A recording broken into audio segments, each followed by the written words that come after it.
Okay, so in this one we're going to discuss the response that the Prime Minister made in regards to the new pay increase. As you may have did, the pay increase will make the parliamentarians have seen millions. As you may have did in a one single pay increase. You understand? So we'll just go through them responses and we'll see if them responses hold any water. It is not a decision that we took lightly, agonized over it. And there are many in our ranks who felt we shouldn't do it. And equally, there are those who felt, listen, it has to be done. My sense of the public response is that there are those who appreciate why it was done. And you can even see it from the opposition benches. So really and truly, people, sometimes it's like them take for a fool, you understand? Like really and truly, it's like you take for an idiot, man. Because you are tell me, say, yo, you agonize over if you were to give yourself millions. Like that was a hard decision for you to give yourselves millions. You understand? Like really and truly, that statement in itself, you tell me if that holds any water to you. If you even look at his body language, look at him. He's smiling. He has a smirk because he knows he's going to get away with this. Like really and truly, people, we need to stand up, man. This can't continue. Though they are conflicted and flip-flopping, but even they understand the importance of this measure. Unfortunately, by virtue of how it has unfolded, we were not able to put first and foremost the accountability measures. Hold on, wait 1 minute. I think I'm going crazy. I could have sworn I heard you said that this is a decision that you did not take lightly, that you agonized over if you were to do it, that you thought thoroughly about, right? But yet still there was no accountability measure that was made in place upon the approval of the pay increase. You guys approved it without any accountability measures in place. What do you take us for? But we have established, and I will announce shortly, a series of accountability measures. And I've said to my MPs and I've said to the ministers that the price of this, the cost of this policy is accountability. Every single MP, all ministers are now committed to ensuring that they earn the salary. They understand that. Hold on, wait, pause. Again with the smoke, bro, he's really confident. He knows he's gonna get away with this. But anyways, the true cost of this pay increase is millions, not accountability. It's millions. You guys know it's millions. You guys did not make any accountability measures in place. You're planning on doing it, as you said, but you did not make any accountability measures in place. So don't get it twisted. This is not an argument that, well, we weren't paid well from the beginning and therefore on that basis is justification. No, the argument within the MP caucus is that having got this increase, we must now prove to the Jamaican people, even harder than we were working before, that the increases are justified. And they understand that. They understand that the accountability issues are foremost in the minds of the people.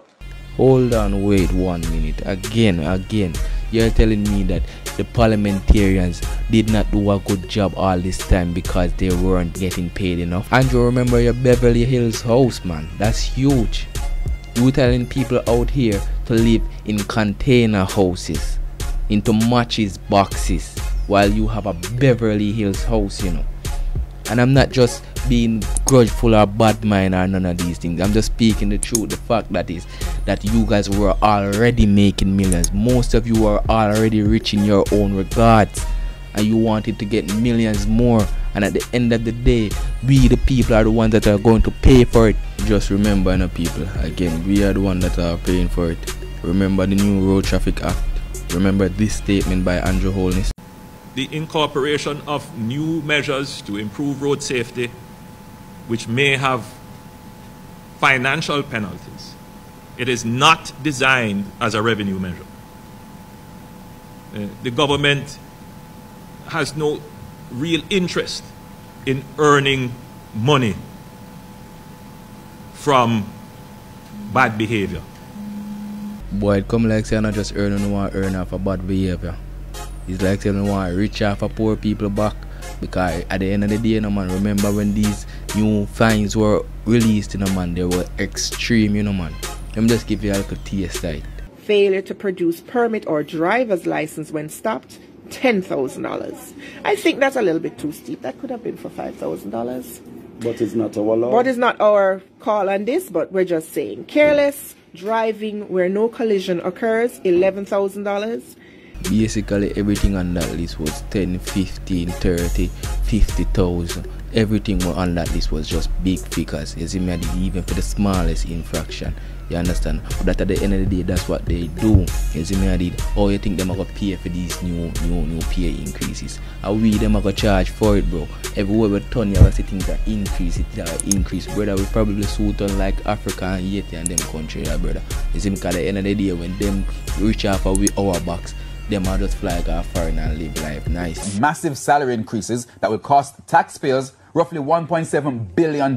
Finance Minister Dr. Nigel Clark gave details in the House of Representatives this afternoon, adding that the total will cover 3 fiscal years from 2022 through 2024. Now, Andrea Chisholm has been looking at the numbers and now gives us a breakdown. The biggest salary increase will go to Prime Minister Andrew Holness. In 2021, his salary was roughly $9.2 million per year plus a telephone allowance. As of April 2022, it jumps to over $22.3 million. For April 2023, it moves to roughly $25.3 million. And by April 2024, another increase to almost $28.6 million. Hold on, wait 1 minute. You know what? I could go back to the whole accountability measures. You see me, I could think thoroughly. Let's see when was the last time they had any change in that regards, performance-wise. You see me, I did, because I can't remember the last time. So let's check. Now, can there really be public sector transformation without a performance management system? That's the question from an economist. Jamaica Maitland has details. A merit system is often used to encourage positive changes in homes, schools, and business places. In the case of employees, for example, it can be a raise in salary after sterling work. Well, that system technically doesn't exist for the members of the political directorate, who are now in line for a whopping salary increase that have angered many Jamaicans. And though it's part of the public sector transformation, economist Dr. Adrian Stokes says that cannot be the only justification for reform. It is unsustainable to have persons earning, material salaries, and there isn't a commensurate, effective performance management system. That is a recipe for disaster. But the job description for the political directorate isn't new. The recommendations from the 1990 Carlstone report were used to justify the raise. But according to Executive Director of the Jamaica Accountability Meter Portal, Jeanette Calder, the irony is those recommendations have yet to be addressed.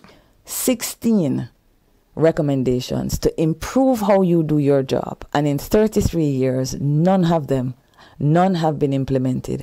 That in and of itself is an argument to say I'm sorry, no. Really and truly, we could have gone more in detail about this topic. If you want to go more in detail in this topic, comment in the comment section and we'll do a follow-up video, because we can show you what the public sector have to say about this. If they're going to be paid well, then they must be accountable for what they are to do and what they are doing. What are some of the most concerning problems that we have with this measure? For the quick passage of the Constitution Impeachment Amendment Act. It's one of the ways that we can get rid of persons that are not doing their job. What is some of the people and reaction to this? This level of increase is shameful, disgraceful, and unacceptable.